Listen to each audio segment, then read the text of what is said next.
Hi everybody, it's Hannah from Windsome Cottage Garden, and I wanted to share with you a little bit more about what my garden is looking like right now. I'm in West Michigan, Zone 5B, and our last frost date is actually not till the end of May. So my garden's been in about a month and it's just starting to take off, and I'm so excited to share more about it with you.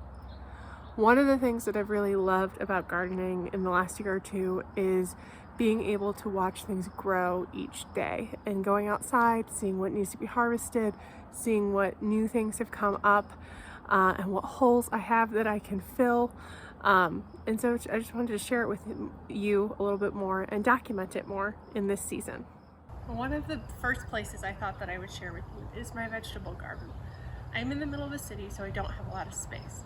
But I've tried to incorporate vegetable production and food production into my perennial space. It's one of the best places to come see, so I thought I'd invite you in. This is my primary vegetable space. Up until about 2 years ago, this was actually just a dead space behind my shed and my driveway. And we put in some raised beds to really amp up food production. I'd had these center beds, which are just 2 water troughs from Family Farm and Fleet, for a couple of years, but I wanted something a bit more.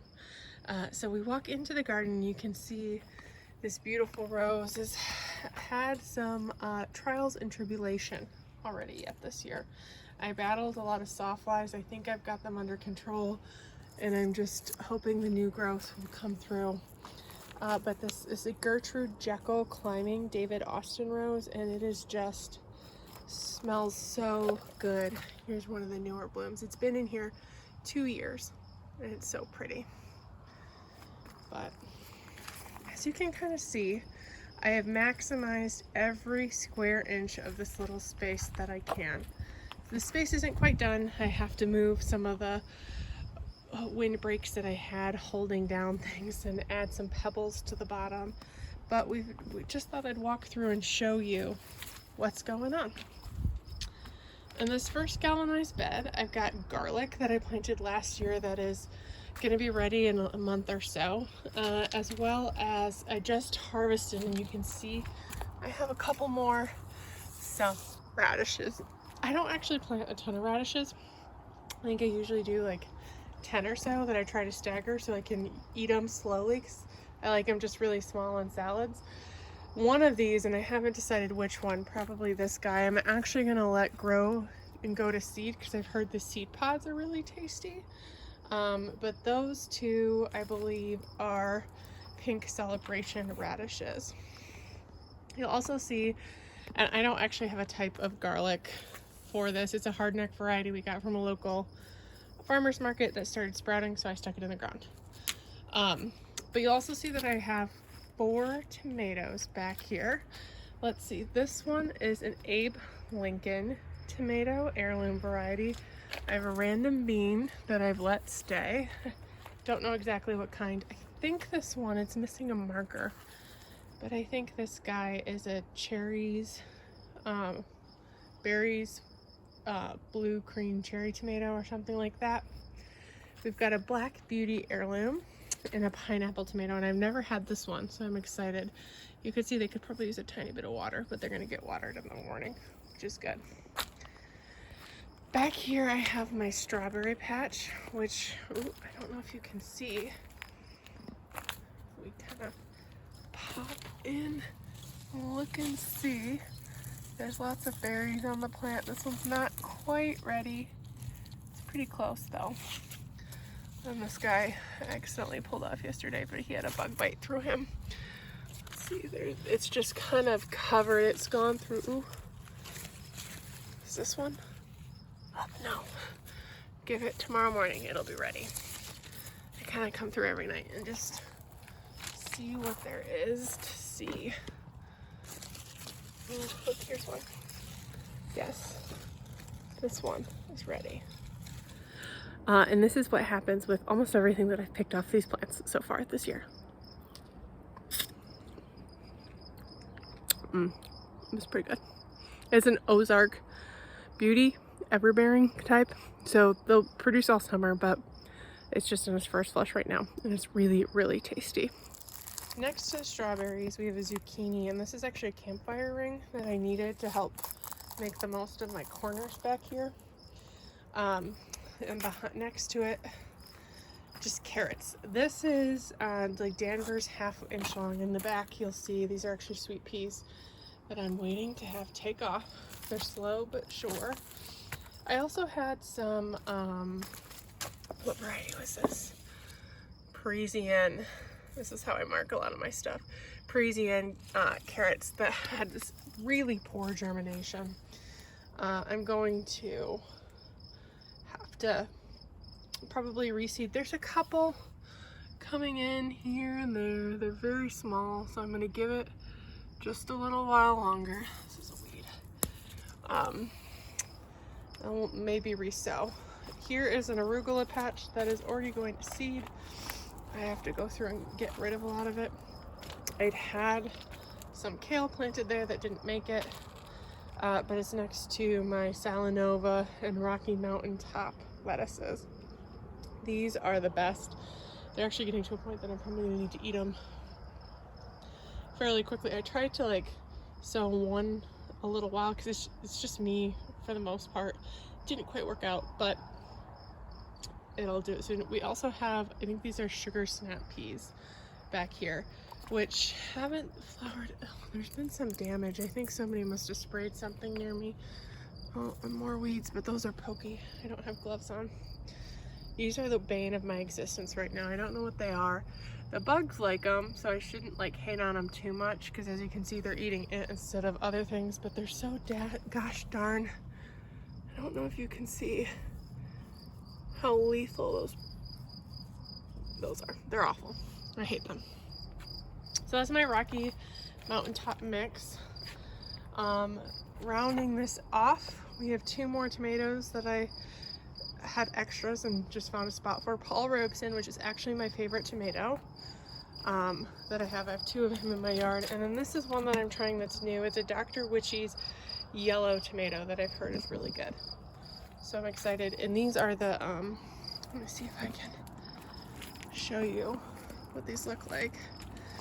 These are the Gardener's Titan tall tomato cages that I have in a couple places that I don't have tomatoes on a cattle panel. Speaking of cattle panels, this is my other trough. You can see here I've got some Kajari melons that are just kind of popping up.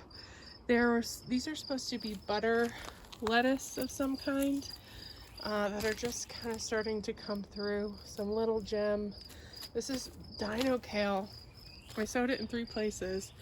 You can see something is eating on it. And I've kind of looked it over for bugs and I haven't been able to determine what it is. But also some mustard greens that are honestly getting slightly out of control. I've been harvesting on it, as you can see.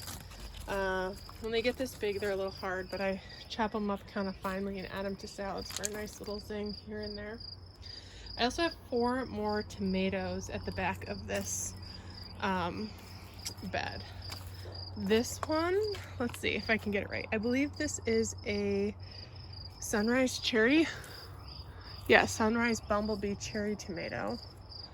Gosh, I'm wondering if this is more than just needing water. But I hope not. We'll come back next week. This guy, the second one in, is an Amish paste tomato. This guy, third one in, is a blue cream cherry tomato. So the other one must just be a cream cherry tomato. Because I know I wanted to try both this year to see which I liked better. And this one is another Dr. Witchy's, because I've heard it's really great. I don't know if you can see, these tomato plants are doing really well. They had a rough start in life. I don't know if the seed starting mix I used was the best, but so they were kind of puny when I put them in. But I did that thing where I had some eggs that were nearing the end of their useful life, that I had a couple extra that I just smashed in the bottom of the hole because I probably wasn't going to be able to eat them before they went bad. And these guys are just looking good. I did some pruning, but you can see that the suckers have already started. Here's another sucker. So I generally keep these fairly well pruned. I wanted to get them a little more established. And as you can see, I'm already failing because this is going to branch off. So I need to be a tiny bit more diligent than I'm being. So let's make the most of this recording time. But this is real life, I guess. That you just kind of, and you'll see, I don't know if you can see, I can feel it. We're getting some tomato tar. Anyway, so the two beds, we've gone around most of the outside. That's a regular Fordham Hook zucchini. This is a golden zucchini, which is I like better than the green, but they're pretty nice. Then here is my sad tale of woe of onions. They were allowed to dry out. I started them from seed. The seed was kind of old. They were allowed to dry out, but I got them back looking good. I put them out and we had a really crazy late freeze. So you can see that there's not many. I had some that I didn't have space for originally that are just itty bitty babies. I stuck them out here, I think on Sunday, so a couple days ago. You can kind of see them. I don't know if they're gonna make it, but I had them, so I figured why not. Here I have some bush beans. These are Blue Lake bush beans, and these are dragon tongue bush beans. I also planted a flat leaf cabbage of some kind, but something ate it, so I'm really bummed. I'm gonna replant that. And you might have seen this, which is kind of a dead space behind my garage. I've got some corn going. I think this is Stowell corn. I don't know if you can see it. I've got one right there and another one right there.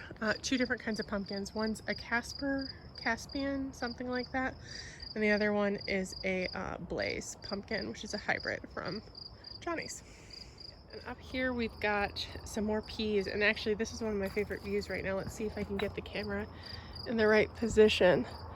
Because it's kind of hard for you guys to see, but just looking at the abundance of the trellis and looking through the arbor and the roses to Mexican primrose, and you can just see some snapdragons starting right now, which right now it's very monotone, but there are other colors there, I promise. Here we have sugar snap peas, I think I started to say, and then we have two teepees of snow peas. In the middle, I've got some really bad grass that I've been fighting for a little while. But intermixed with the weeds that you got to see are some bunching onions just in this little spot. And I think the most exciting thing is these guys have just started to put on flowers. I actually love pea flowers. They're closing up a little right now. Oh, it's being pollinated. But they're just so beautiful. So hopefully next week when I show you this, there will be baby peas here for us to exclaim over. More bunting onions. And that, for the most part, is this main garden. So this is just a quick video. I wanted to kind of document each week some of what the vegetables are looking like so I can show you them jumping in production. I also wanted to share a little bit more. I've got some fun projects to kind of show you the rest of the yard here and also at the cottage, where we have a lot of projects to do this year, which will be kind of fun. Some of which I know how to do, and some of which I'll learn how to do alongside you guys. So thank you so much for joining us, and I look forward to seeing you again next week. Bye.